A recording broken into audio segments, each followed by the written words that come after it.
Were you already listening to hip hop at this time? Yeah, so you could say forever, man. Since I was little, always loving the music. But I think um, when I was 15 and 15, 16, that's when it just grabbed my attention. I have this picture of me in high school and wearing Timberland boots and like listening to Wu-Tang, man, and just kind of feeling like I was embodying them, and I would rap their songs and act like them, talk like them, and they had a big impact on my life, and it just took over me, man. It was I at first I didn't. It's not like I wanted to be a rapper. I just I wanted to be like them. They became my Michael Jordan. You know what I'm saying? But it wasn't until I tried to take my life a few times at that age, at 16. But it was one time I was in the hospital. I was 8 months in the hospital. From the hospital, transferred to a mental hospital because I tried to take my life. I cut my veins. But in there was where I started writing music. And when I came out, I just started rapping. So in a way, you kind of followed the same footsteps as your dad. Yeah. Right?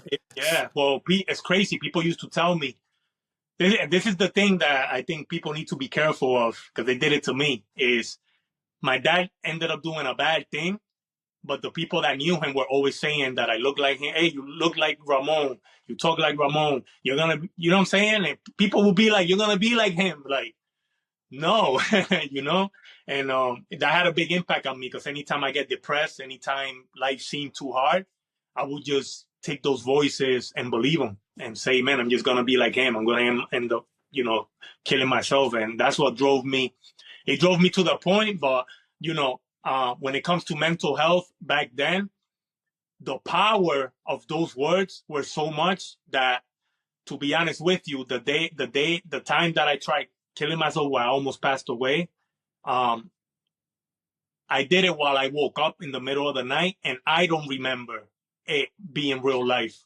It seemed to me like it was a dream. So it was so, into my brain, that it must have like just made me go crazy when it happened, because I don't remember waking up and wanting to die. It felt like a dream to me.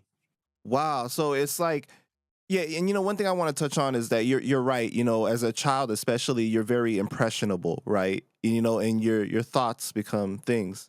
It's a very it's almost like hypnotizes you. You know what I mean? The things that you repeat in your head, the things that you hear, and you're right. People do need to be very careful in what they say, because like as a child, I think you're already fighting the idea that you're gonna end up like your dad, right? Like like if you were a girl, like people would think that you're gonna end up like your mom or something, But when you hear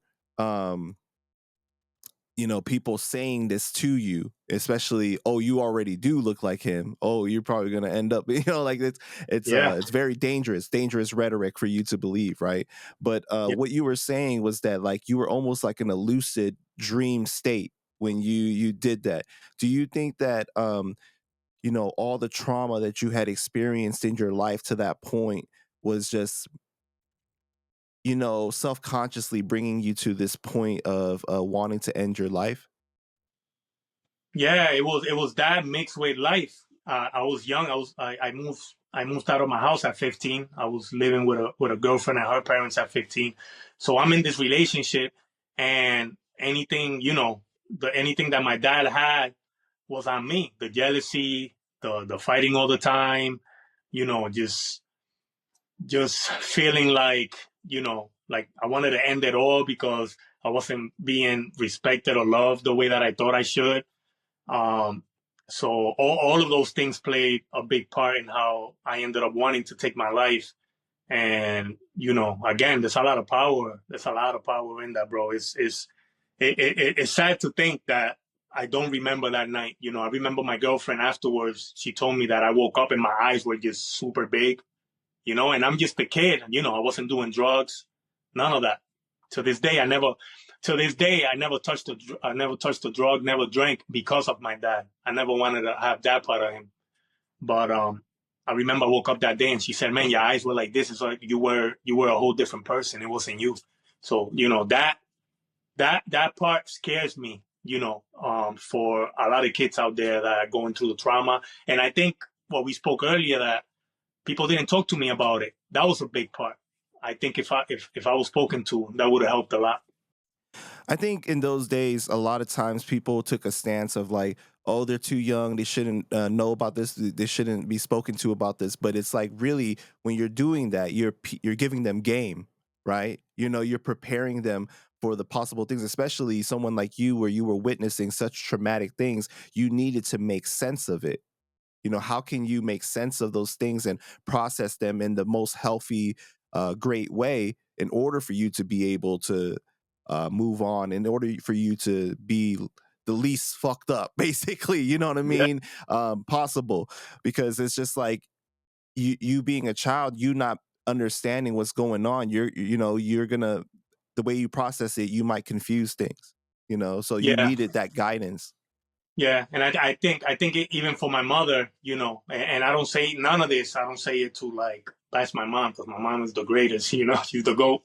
But I think her growing up, her parents met in an orphanage in Puerto Rico, Catholic, and a lot of that was also, the priests in Puerto, especially in Puerto Rico and the Latin countries.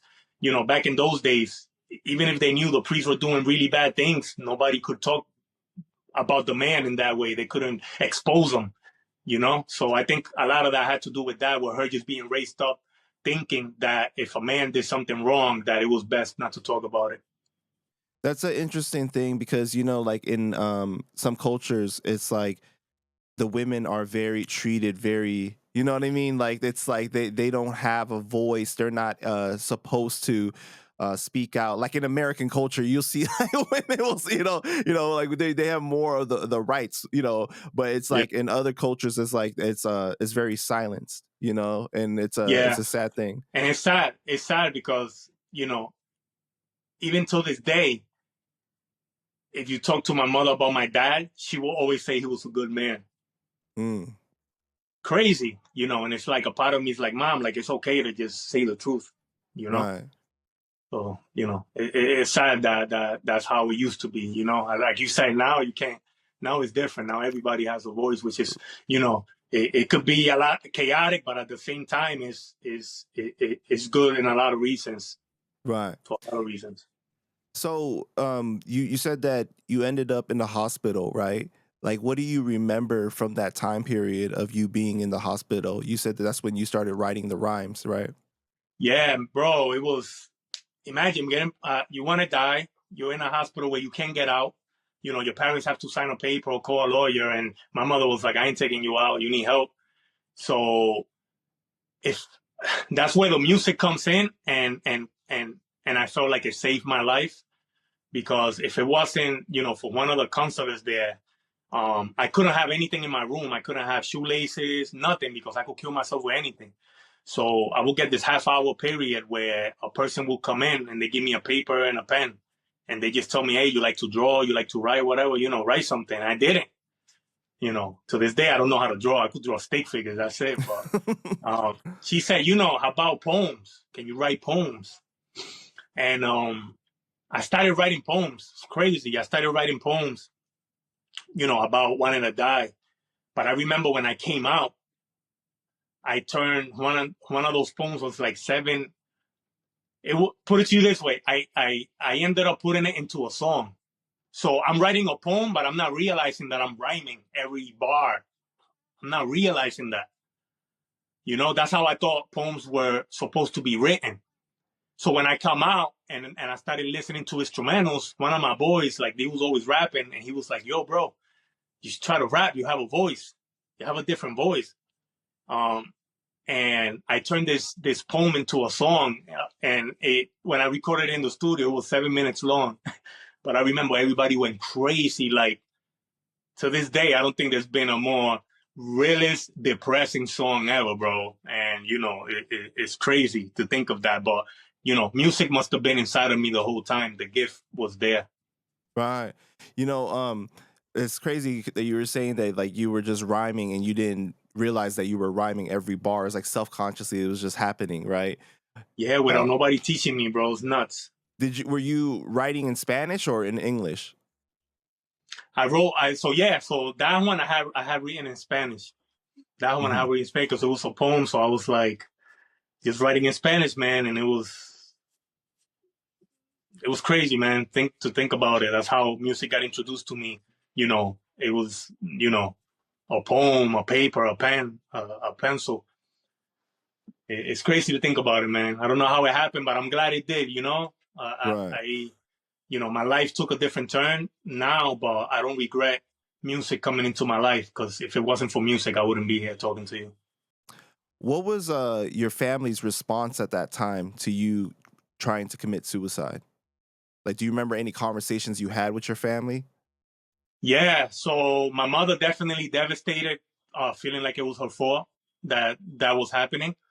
Um, when I came out, I I I took I tried to overdose once, so I took like 30 like pills and ended up in the hospital, and they ended up putting charcoal in me to pump everything from my stomach out.